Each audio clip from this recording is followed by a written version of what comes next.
organizing all kinds of funny activities, keep fake clubs and whatnots and church picnics and so on, in order to enhance personal ambitions, is not keeping your eye on the ball.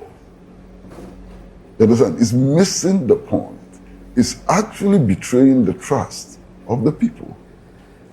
And all right, abusunya science ahia bi me hia say dia na ensem no dia kwanye dia bani na na yetra se edi ho enkomo na abusunya ensem bebre e wo ho amanfo edi nkomo ye ba NDC Flagbearer race na abusunya koso no ya hu sa amanfo bebre ayiwo muti Ato Forson Asiedu the vice president ono so wayi nti na Julius Debrah Asiedu Nketia any adesa abusunya muka ho obia ayiniti a utimi hu se amanfo ye adwuma wo anda na abusunya enda no de Kwasi Pratt Junior abusunya wa ba be fire omo akese o ka nsem bi se ade na omo ye no so ma hwe yi a mahama ne legacy na opese o de to ho no anhwe yi a entumi mba because ministers na wo so omo ye adwuma oho omo ya mom post a wo so omo ye adwuma no mumom na mo pese mo ba for presidential race no pese mo yimuti na ebesi na president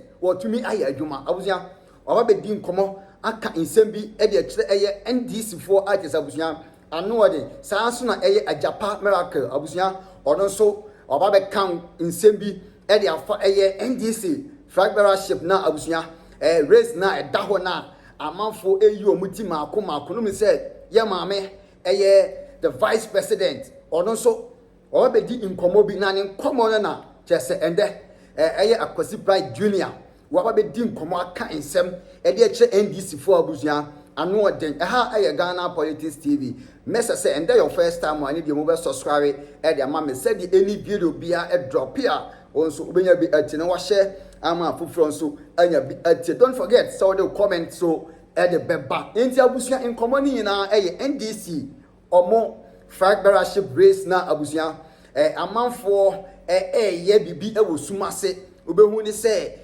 fan cow bi koso yesi we na shaase gonso we koto we na shaase we sime kosra obi adwuma portia wo say omo ye na the president John Dramani Mahama ne botaya e wo nani so no eba mu no adwuma ne de omo nye wo omo ne nam e na omo fight from their self what you say na ende Kwasi Pratt aba be fire that aka insebi say so mo anhwe yi a obema Mahama na dwuma pa opese oye no anhwe yi a entumi mba mu because se presidential ambition e wo utirimu a ubesi den aye adwuma enti ono ne de obeka e de akire omo so mo anja ya na omo focus with adwuma e wo so omo ye na ebe ha the president John Dramani Mahama abusunya video e wakakra mba meso so wenya abotel ahwe video we amame enti yenko na yenko tie Kwasi Pratt Junior ni semo a organizing all kinds of funny activities, keep fake clubs and whatnots and church picnics and so on, in order to enhance personal ambitions, is not keeping your eye on the ball. You understand? It's missing the point. It's actually betraying the trust of the people. And somehow, all of us want a certain level of stability. All of us. It doesn't matter where we are. Even leaders of the New Patriotic Party are committed to a certain level of national stability. Because if there's a coup d'etat tomorrow morning, they cannot win 2028 elections. If there's a coup d'etat tomorrow, Parliament will be dissolved. It would affect the majority and the minority. Yeah. If there's a coup d'etat of the type that we had in 1979 tomorrow, women will be stripped naked and whipped on the streets and so on. I don't think that many people in this country want that. And the only way to avoid that is to make sure that government delivers, that the economy improves, that the roads improve, that food is available to the people, that transport costs are either maintained or comes down. You understand what I'm saying? Right. That's the only way. So to start jumping around from village to village, from hamlet to hamlet, and pretending to be presidential candidates already and so on, is very damaging to the government, very damaging to the National Democratic Congress, and very damaging to the cause of the people. Indeed, to speak very, very mildly, and this one I want to be very mild. Please do. Please be very mild. It's extremely reckless. And that is to speak very mildly. What these chaps are doing is reckless in the extreme. And sometimes I just wonder, what makes people wake up in the morning, people in government wake up in the morning, stand in front of the mirror, look at themselves, perhaps dip their hands in their pocket, feel a few, like I just did. So. Unaware that you are going to make a comment about putting hands in pockets. Where do you get these fresh dollars from? Oh, please. Oh, okay. Right. I just took my handkerchief out. Okay. I thought I saw some dollars. And then jump in front of the microphone and declare themselves president. Yeah. I just wonder. You understand? The presidency of Ghana is very special because it was occupied by somebody like Kwame Nkrumah. So those who want to be president, they have to get it into their heads that they want to occupy Kwame Nkrumah's position. To decide to occupy Kwame Nkrumah's position must not come easy. The position they want to occupy was once occupied by Kwame Nkrumah. I don't think they think about that. They look themselves in the mirror. Maybe they think they have fine mustache. You understand? Maybe they think they look good in their glasses or something. And then they fall for the delusion and just wake up proclaiming themselves as future presidents and so on. Who told them? So that's my attitude. Yes. I think it's too early. I think it's reckless in the extreme.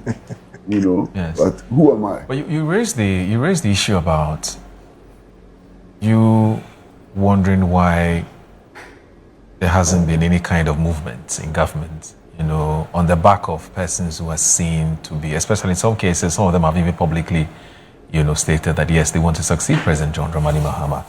And you're wondering why no action has been taken, and these persons have been allowed. That's very strange. No, but some shake-up just started. Last week, there's been a shake-up. Now that the majority leader is going to local government. None of the people who was affected in that reshuffle has proclaimed an interest to replace President John Dramani. The point I'm trying to make is that it has started.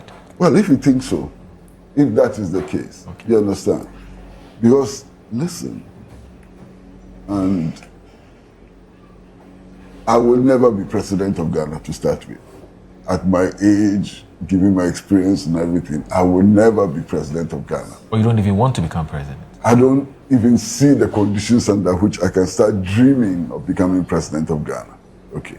But listen, if ever I were president and a member of cabinet, a minister, goes public and says the figures churned out by the finance minister are false, and so that minister will be sacked instantly. Isn't that a bit harsh? Pardon? Isn't that a bit harsh, obviously? That minister has an opportunity to discuss these matters in cabinet. Okay. If that minister has any problems with another minister, he has the opportunity to discuss it in cabinet. There are many, many avenues of thrashing out such issues and so on. If that minister chooses the media to vent out his frustrations, which may not be grounded in fact, and so on, clearly that minister is intending to bring the government into disrepute. You understand? And if I were in opposition, if I were in the position of Agyapa Mercer and so on, that matter would drag it for 10 years. Wow. Yes. A minister actually saying the figures presented by his own government are false. Figures presented by his own government to Parliament for approval are false. But it was confirmed in the media. Master, whatever it is, that minister is unworthy of his position.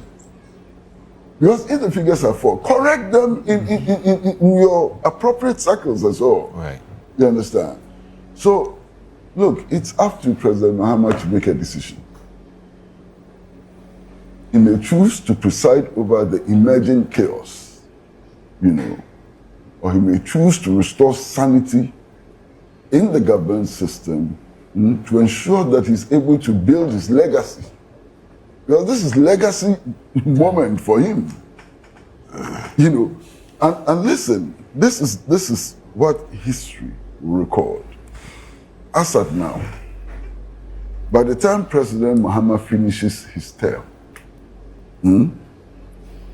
he would have become the longest serving elected president in Ghana's history. Oh. Kwame Nkrumah's government lasted 9 years. Under the current arrangement, that would be 2 terms plus 1 year. President John Mahama would exceed that by 2028. Oh. Understand? How is he going to be able to do that? Because he served part of President Mercer's term. 6 months. Less than 6 months. Yes, that's true. Uncle, that's true. Okay. Yeah. Let's say so that is true. Second to Dr. Kwame Nkrumah. No, they're counting months. Yes. That would be almost the equivalent. What is 6 months in life? I get it. Understand? But the point I'm making is this. He would have become, and perhaps maybe he will be the only person to have that opportunity. Right. Because we are not expecting other presidents to die before their term.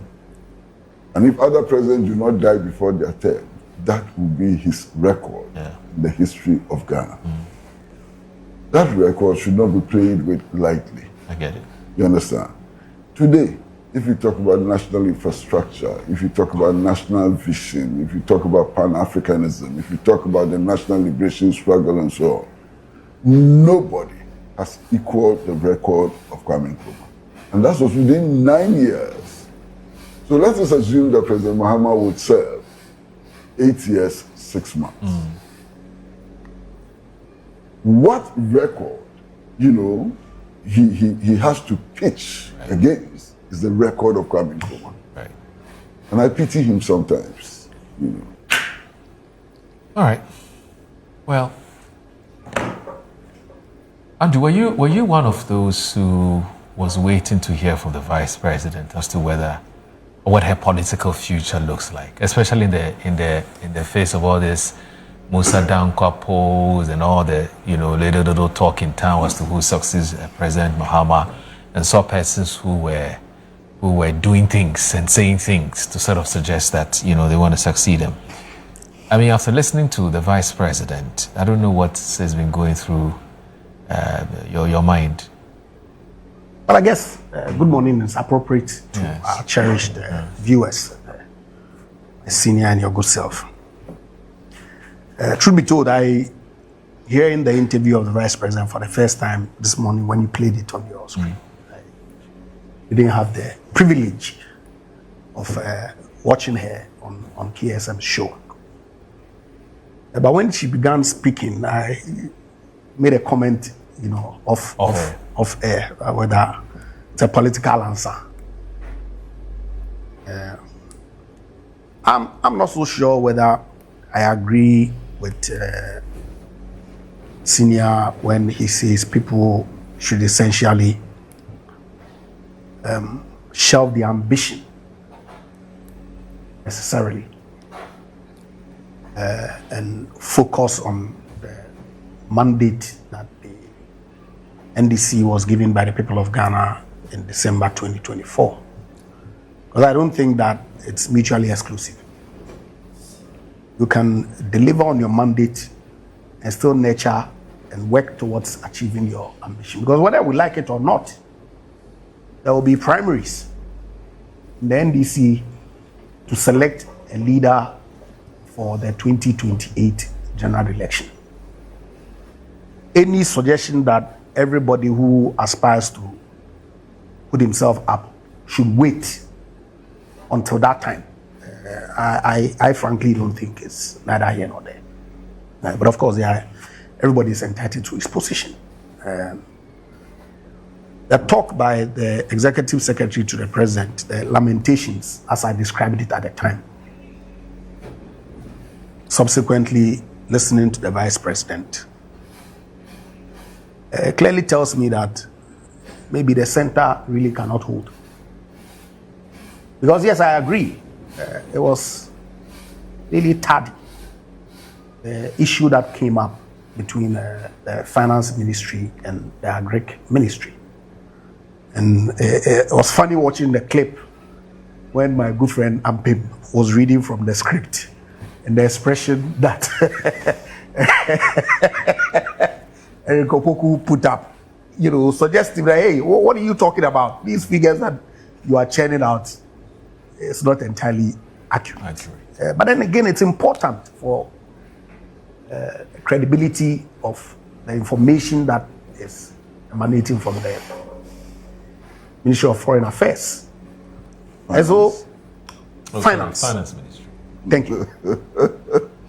So, really, I mean, it was a serious situation for the two ministries to subsequently, after that engagement, banter publicly. I think the president should have acted like he said, But I guess that he himself is thinking of his exit. Good. So but apart from that, Mercer, Mercer, the context within which this banter was being done is also important. You see, the two of them, the agric minister, the finance minister, are said to be nursing certain ambitions. Yeah, I was coming there. Oh, you're coming there. Okay. I was coming there because. So everybody for protecting reputation. So I was just reading. I just queried AI to give me which ministers have openly declared. And, the response I got was that Eric Opoku's aide, not himself, has declared that yes, his. No, Eric himself has publicly. I'm not aware. Must have been alright. We played it. Well, that's fine. AI is not perfect. I know. Oh, yeah, I know. Right. No, but Eric has publicly declared that he's interested, that he wants to become president someday. In fact, there's a clear caveat when you source info from AI that tells you that the information may not be entirely accurate. So you need to check. And so it's good to add, some additional information that may be known to you. But I'm saying that I haven't heard him. And what I checked was that his aide has said so. But if himself has gone ahead to confirm it, I really don't have any difficulty with that, like I said from the very beginning. He is a Ghanaian citizen who is qualified to contest for presidency. If he says that, well, when the opportunity presents itself, I'm going to put my name up. It's not committed any crime. So long as he's delivering with the work that the president has assigned to him at the Agric Ministry, if they are working, and they are not being used for light soup on Sunday afternoons by the beneficiaries, whether it's value for money to our country, that 245 million cedis is disbursed to, if you like, boost poultry production. The understanding from what we were told was that this was going to, one, lead to job creation, and two, help in reducing our import bill in poultry. Ends up being used for light soup. Whether it's good value for money, the good people of this country will decide in 2028. So if that his ambition really is not conflicting with his work, I really don't have any difficulty. But I was going to say that beyond him, if it's indeed established that he has come out publicly to declare, it's a pollster who is... We'll get to the video, don't worry. Who has done an assessment, or who has pulled a certain block of people and has come out with certain parameters as regards who the people, the NDC electorate, deemed to be the best fit post the Mahama era. The fact that they themselves haven't come out to disassociate themselves from those surveys that are being churned out on a month-by-month basis by Musa Dankwa and his global info analytics. How is anybody going to fault him? I fail to see that. Right. Okay, but otherwise, you know, if there are clear issues of, you know, facts regarding people not paying attention to the work that has been given to them, the expectation from myself, and like you rightly said, would be for His Excellency the President, who is the only elected official, to act. After all, he's the only one that the good people of Ghana know. He is the one whose face was on the ballot. Appointing people to assist him in doing his work, you know, vest him with the power to change them if he thinks that some ambitions that they are nurturing is being destructive. It's up to him. But if he's not going to act, indeed, and the executive secretary is going to lament, and the vice president is going to also grant interviews complaining, I fail to see how that impresses me in any way. So assess your appointees purely based on performance, not necessarily ambition. Yes. No. Okay. Moro, there's a problem here. With that. You see, there's an inherent principle in joining organizations, especially political parties. Right. That is simple. Once you join a political party, you surrender your personal ambition to collective ambition. Right. Your personal ambition cannot, under any circumstance, be allowed to get into the way of collective ambition. Otherwise, why are you a member of a political party? Right. Understand? If you think that you are super, your personal ambition overrides everything and so on, don't belong to a political party. Act as an independent. You understand? Right. Once you join a political party, you have a duty to subject your personal ambition to collective ambition. Right. Then there's also the question about how do leaders emerge? Self-proclamation? I don't think so. Leaders emerge because of the recognition by the collective that they've made more sacrifices, that they represent aspirations of the total, not the individual, and so on. That's how leaders emerge. Now, if you get into a situation where personal individual ambitions override collective ambitions, then you have a problem. You understand? So those who say that there's nothing wrong with being ambitious and so on, they have a problem to deal with. And that problem is simply the collective will, collective ambition, as opposed to personal individual ambition. You understand? Right. And especially when personal individual ambition conflicts with national aspirations, conflict with collective ambition and so on, then there's a problem which needs to be resolved. Right. That's the point I'm making. But I guess the point, Uncle Kwasi, is how do we tell if the person's ambition is conflicting with the work the person has been given to do? I think that's the We have tonic. demonstrated that this morning. Both Agyapa and I have demonstrated that this morning. I'm sure you have heard clearly some persons in authority complaining that they are not getting their budgetary requirements either in full or in time because there's a suspicion that they may run against the finance minister in 2028. I'm sure you've heard that. There's no secret about that. You understand? Now, when this leads to public altercation, when this leads to exchange of words in the media, when this leads to challenging official figures and so on, then there's a problem. You understand what I'm saying? Right. Now, again, all of us have been watching the scene, mostly quietly. If you see the effort